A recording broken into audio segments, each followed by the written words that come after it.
इस बीच सीधे ले चलते रायपुर, जहां पर मुख्यमंत्री विष्णुदेव साय प्रेस कॉन्फ्रेंस कर रहे हैं, कुछ कह रहे हैं। सीट में 11 कार्यकर्ता सम्मेलन में हम भाग लिए और वैसे ही 24 बड़े सामाजिक बैठकों में भी हमको शामिल होने का अवसर मिला।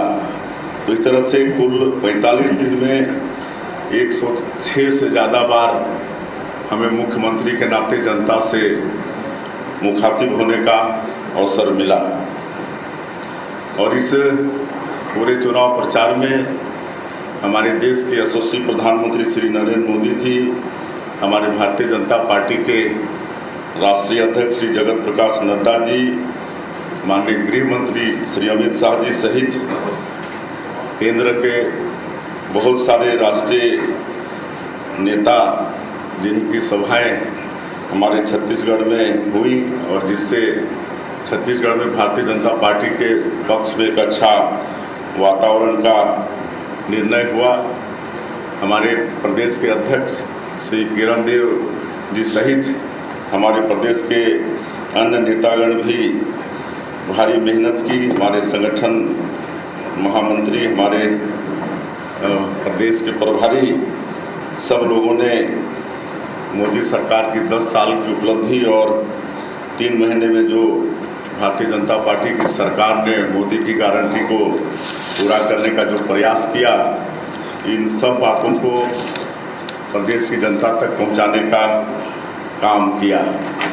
और जिस तरह से हम पूरे प्रदेश में जनताओं के बीच में गए और उनका जो रिस्पांस हमको मिला, उसके अनुसार हम विश्वास के साथ कह सकते हैं कि पूरी 11 की 11 सीट इस बार के लोकसभा चुनाव में भारतीय जनता पार्टी जीतेगी। और इस चुनाव में एक और खासियत रही कि इसमें विदेश के 4 देशों के डेलीगेट्स भी, राजनेता यहाँ पर आए अपने चुनाव प्रचार को देखने के लिए।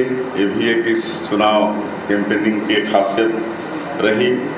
और इस चुनाव में आप सब लोगों ने भी खूब परिश्रम किया, पसीना बहाया, इसलिए आप सब लोगों का भी बहुत बहुत धन्यवाद है।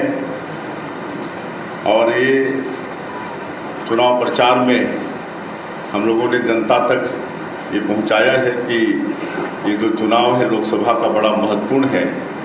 10 वर्षों में आदरणीय नरेंद्र मोदी जी ने गांव, गरीब, किसान, मजदूरों के लिए काम किया। राम मंदिर का निर्माण पूरा हुआ। जम्मू कश्मीर से धारा 370 हटा, लेकिन तीसरे बार जब प्रधानमंत्री श्री नरेंद्र मोदी जी फिर से प्रधानमंत्री बनेंगे तो 2047 तक इस देश को विकसित भारत के रूप में खड़ा करने का ये चुनाव है। और आने वाले 5 वर्षों में 2029 तक हमारे देश को आर्थिक क्षेत्र में तीसरा सबसे बड़ा ताकत बनाने का ये चुनाव है।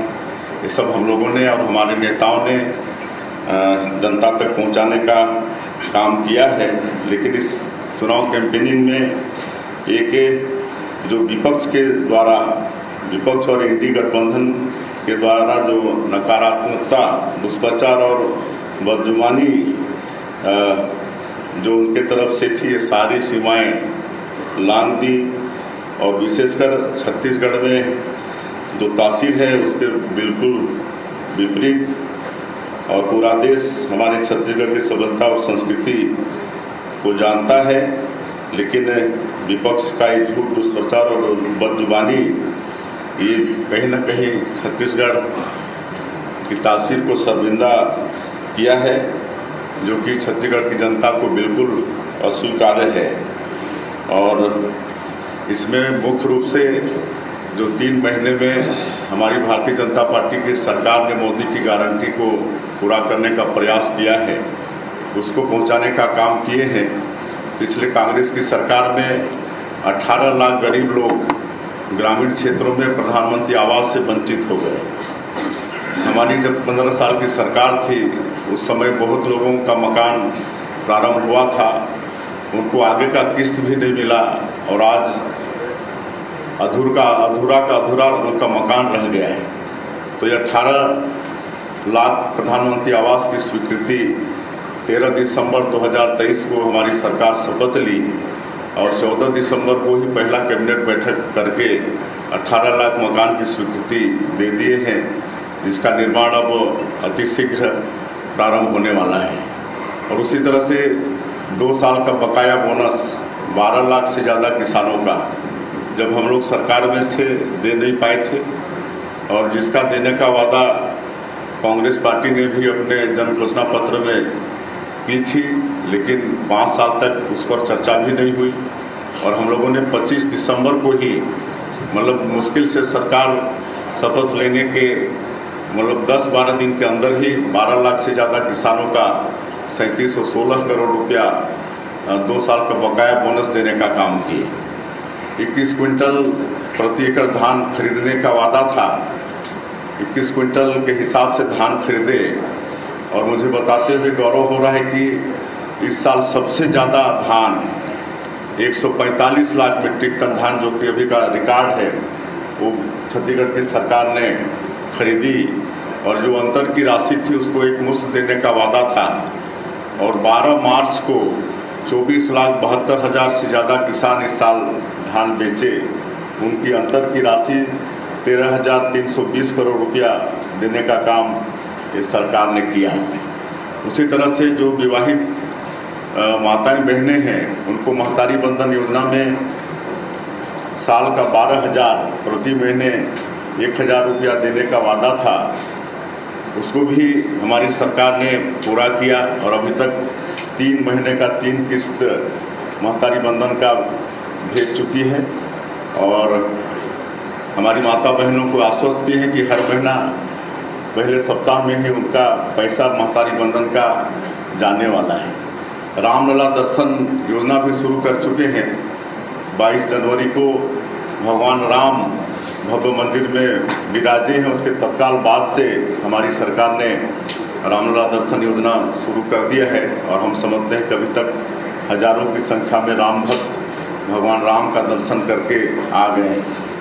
उसी तरह से जो बस्तर और सरगुजा संभाग, जो आदिवासी बाहुल्य संभाग है, वहाँ पर तेंदुपत्ता होता है, जो वनवासियों के लिए आय का एक बड़ा जरिया होता है आदिवासियों के लिए, जिसको हरा सोना कहते हैं। तो उसको भी 4,000 से कीमत बढ़ा के 5,500 प्रति मानक बोरा खरीदी का सरकार आदेश कर चुकी है।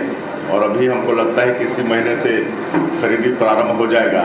और बोनस भी हम लोग देंगे, जो लाभांश सरकार अर्जित करेगी उसको वापस संग्राहकों को सरकार वापस करेगी। और कुल 12.5 लाख परिवार इस तेंदुपत्ता से जुड़े हुए हैं। चरण पादुका योजना भी फिर शुरू करने वाले हैं। उसी तरह से पीएससी के जो घोटाले थे और चुनाव कैंपेनिंग के दौरान आदरणीय प्रधानमंत्री जी ने भी कहा था कि भाजपा की सरकार बनेगी तो इसकी जांच उच्च स्तरीय जांच होगी। और आप लोगों को बताते हुए हर्ष हो रहा है कि इसकी भी जांच सीबीआई शुरू कर दी। तो इस तरह से मोदी की गारंटी के अधिकांश वादे 3 महीने में ही पूरा करने का काम इस सरकार की है। और हम लोग का सौभाग्य है कि हमारे आदरणीय प्रधानमंत्री जी सरगुजा के अपने जनसभा में तारीफ भी किए कि छत्तीसगढ़ की सरकार रॉकेट की तरह काम कर रही है। तो एक तो ये बात हम लोग इस चुनाव प्रचार के दौरान में प्रदेश के मतदाताओं तक पहुंचाए हैं।